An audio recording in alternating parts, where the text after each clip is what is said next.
Severe storm swept across Greece, flooding hundreds of homes in Athens.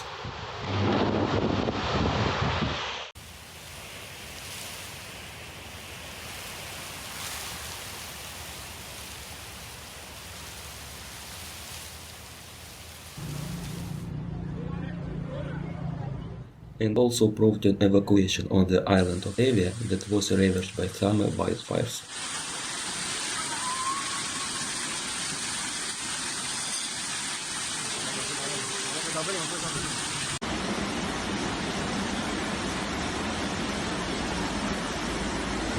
Overflowing rivers flooded houses on the western islands of Corfu, while landslide blocked roads.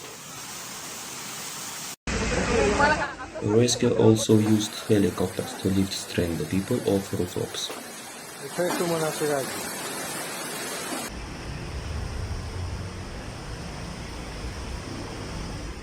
Government closed schools, public services and limited transportation in the Greek capital and other cities.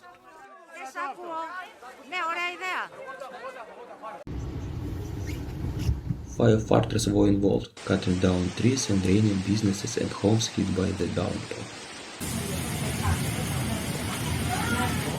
In one incident, 15 oil refinery workers survived after their bus fell into a sinkhole in Thessaloniki.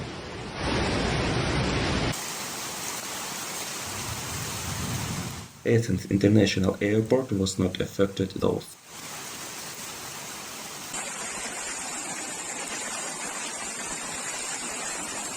Residents of Evia, still reeling from summer wildfires, moved out of their homes in the north of the island.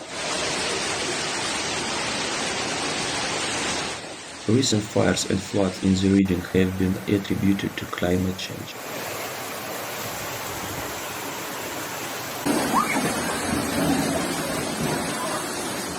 In some components of the nation, the annual rainfall often drops in only a few hours.